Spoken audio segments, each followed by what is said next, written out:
Book Summary Freakonomics by Stephen D. Levitt and Stephen J. Dubner. Enjoyed the video. Please subscribing to my channel for more great content like this. You'll be notified when I upload new videos. Freakonomics brings economic logic to everyday events, from online dating to buying a home. It explains why our decisions are so irrational, why seemingly wise tricks turn out to be wrong, and how we are lured in. Your motives can affect your wallet, your self-esteem, or your conscience. Right now there are countless people who want to change your behavior, such as politicians, doctors, your boss, your parents, or your spouse. Tactics can be threats or bribes, seduction, or intimidation. Seductive or confusing, the common point is that they are all based on the motive of action. Motivation is a means of motivating people to do more good or less bad things. Motives are of three main types: economic, social, and moral. The most effective type targets the desire to change behavior. This type combines all three of the above motivations. Motivation is at the heart of criminal acts.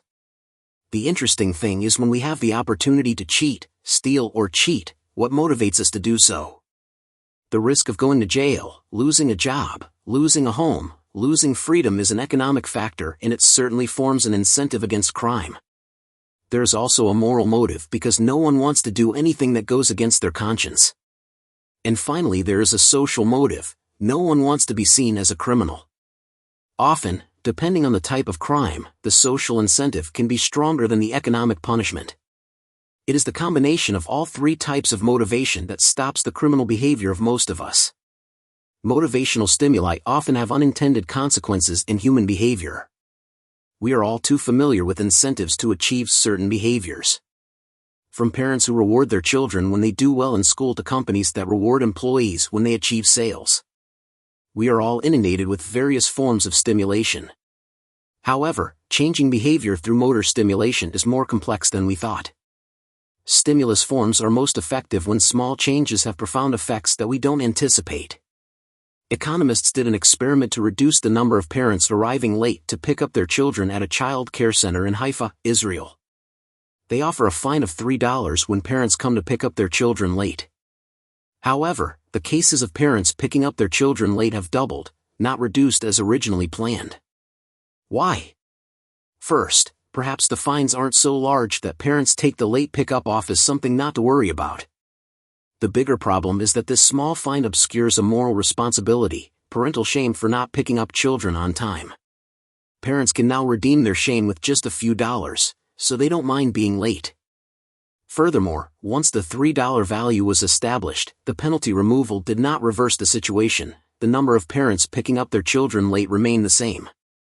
The example above shows that positing one form of motor stimulation is particularly complex when another form is operating, because the new form can nullify the old form. These forms of motor stimulation often cause undesirable consequences in human behavior. Motivation depends on the circumstances. What is good in the sun is not necessarily good in the rain. Have you ever robbed a bank? Probably not, because there are penalties such as imprisonment, loss of social status, guilty conscience. Still, there are people who rob banks even though they know they will have to face those penalties. Why? Everyone has different motivations. This is quite obvious, but it is worth mentioning that the same person, under different circumstances, will have different responses to the same type of motor stimulus. Paul Feldman, the owner of a bagel shop for offices, reveals an interesting piece of information in his work. When delivering bagels, he often leaves a box with money for customers to pay for themselves. Paul will return to clean up and collect the money at the end of the day. Every customer has the same incentive to pay. They want to be honest and be seen as honest by others. However, the amount collected in each office reveals the honesty of customers in that office. The main factor affecting honesty is mood, which is influenced by many other factors. Earnings are higher on warm days and lower on cold days. Busy holidays like Christmas or Thanksgiving significantly reduce earnings, and vice versa for other holidays. Same with office qualities. Employees of a happy office tend to pay more. After September 11th, the amount of money collected increased evenly. The author attributed it to the sympathy aroused after the event. The lesson learned is that one form of influence on one person's motivation at one time may not work at another time. It depends on the environment, personal circumstances, and human mood. Professionals use the advantage of information to their own advantage. Everyone will need expert advice from time to time. From appliance repair, home sales, or legal matters, you can rely on advice from experts in the field to learn more. Experts know more about a field than ordinary people, so they have an information advantage.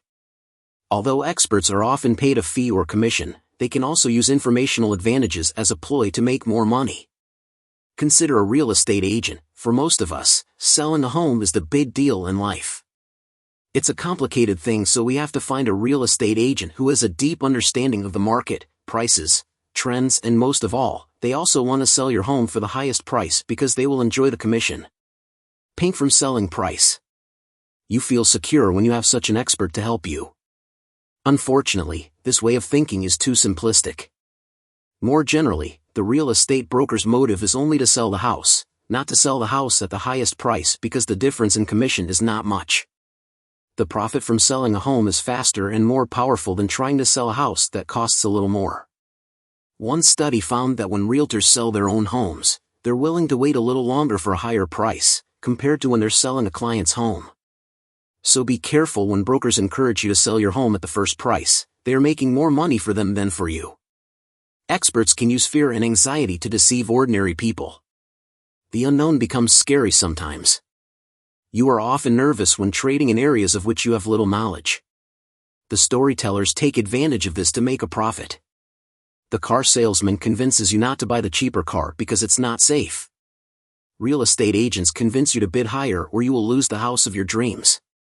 Stockbrokers tell you you'll regret it for the rest of your life if you don't invest in these stocks right away. Fear of losing reason and clarity in the way we decide, so experts use this to fool our decisions. Professionals make full use of fear in the face-to-face situations. No one wants to look stupid, cheap, or dishonorable. Imagine you are busy preparing for the funeral of your loved one. Knowing that you don't know much about coffins and want to have a thoughtful funeral with your loved ones, the funeral director takes advantage of your anxiety to sell you a coffin that is more expensive than you planned. Pay attention when experts take advantage of your fear, especially when they urge you to make quick decisions.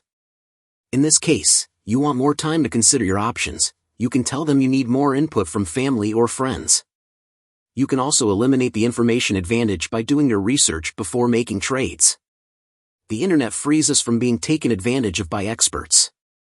During the 1990s, life insurance prices fell dramatically, while no other type of insurance was affected. Life insurance types and target customers did not change significantly. So why are insurance prices falling? The answer is the rise of the internet, especially price comparison sites. These websites help users compare insurance coverage from dozens of companies in seconds. Finding out the price of insurance before was extremely time-consuming, now it's just a click away.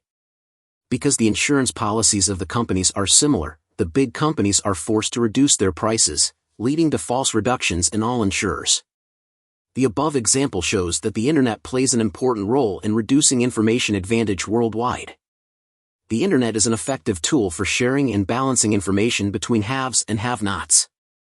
From there, consumers can gather information quickly and conveniently before working with experts. They are more prepared about what is affordable and avoid expert tricks. Today, if you buy a house, you can find out the right price yourself instead of relying on the guidance of a real estate agent. When there is not enough information from the seller, the buyer evaluates the price for information they do not know. The flip side of informational advantage is that when information is missing, whether intentionally hidden or perceived as incomplete, it has a devastating effect. Have you ever wondered why in general the value of a car will decrease by a quarter immediately after the time of sale? You bought a new $20,000 car yesterday, but if you sold it today it would probably be for less than $15,000. Why did the car price drop so drastically after only 24 hours? The explanation lies in the lack of information transparency. When it's not clear why a person is selling the car, the buyer automatically assumes something is shady or the seller is hiding something. And they put a price tag on the car to fill in the information they didn't know. The penalty for this lack of transparency is, of course, borne by the seller. Another experiment with online dating also gave a similar result. The results show that when the avatar is not updated, the candidate will be less contacted. Because when the face is unknown, the online candidate assumes the worst-case scenario. The lesson learned is that in any transaction, it is not only the information you give that is important, but you also need to consider what information the other party wants to know and the price to pay in the absence of such information. We worry excessively with emerging dangers or when we are out of control. When assessing danger, we are not as alert as we think. Are we ready to deal with the danger? Is a major factor influencing the assessment. Thanks to the media, it is easy to imagine the consequences of plane crashes, gunfire or terrorism, although they rarely happen. We are therefore unduly bewildered about the consequences of these dangers. Another example is when you let your child play at someone else's house. Would you feel safer if your friend has a gun or a swimming pool? The phobia that your child may be shot by a gun is terrible, especially when it comes to the news every day. While no one talks about the danger of a child falling into a swimming pool. That's why most think swimming pools are safer. In fact, the rate of children dying from a gun is many times less than dying in a swimming pool. The second factor in the risk assessment is whether we can control ourselves. This explains why many people prefer driving to flying. We feel in control when we are at the wheel of a car and we feel powerless on the plane. In fact, the odds of dying on an airplane or a car are about the same. Recognizing these misconceptions is the first step to overcoming them. The second step is to learn the facts to put aside your worries and make a sober assessment. When two things happen at the same time, we often infer that they are related. Even though the capital city of Washington and the city of Denver have the same population, Washington has 3 times more police officers and 8 times more suicides than Denver. Do you think it was the police who caused the suicides? When the good cause X is high and the bad seems to coincide with the rise of consequence Y, we are inclined to attribute X to the cause of Y. We attribute causation when perhaps it is only the cause of Y, is correlation. Let's look at the relationship between money and politics. Most of us believe that money has a big influence on election results, and the data we've gathered proves that campaigns that spend money often win. We therefore infer that money is the determining factor. Is that true? Campaign contributors are actually very practical, their strategy very clear. 1. Donate money when the election is hot. 2. Donate money to the dominant candidate. Everyone believes that the candidate they don't support doesn't deserve to win.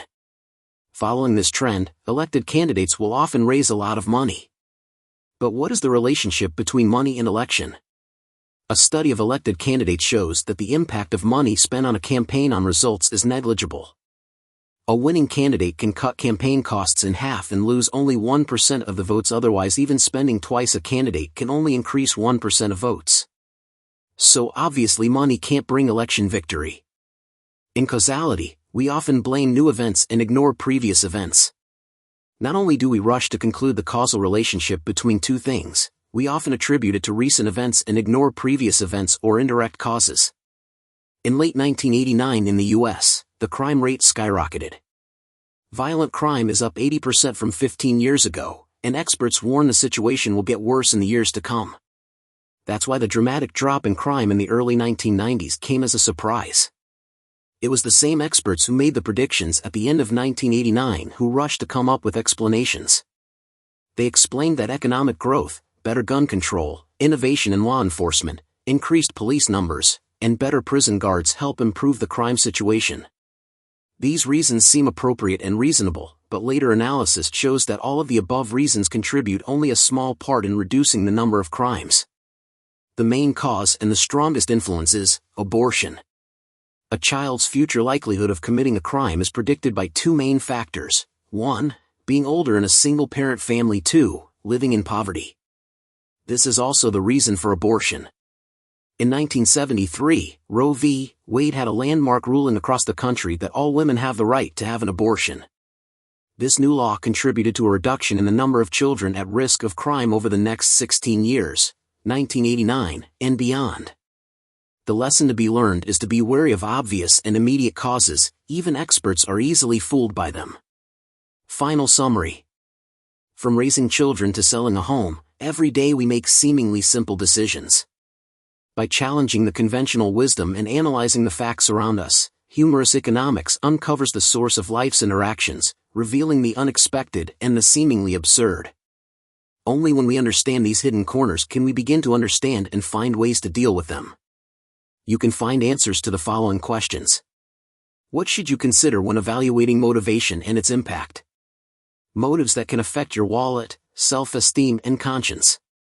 Applying motor stimulation can produce unintended consequences. Motivation depends on the circumstances. What is good in the sun is not necessarily good in the rain. How does holding information in a transaction affect the parties? Professionals use informational advantage to their own advantage. Experts use fear and anxiety to deceive ordinary people. The internet frees us from being taken advantage of by experts. When sellers store information, buyers charge a price for information they don't know.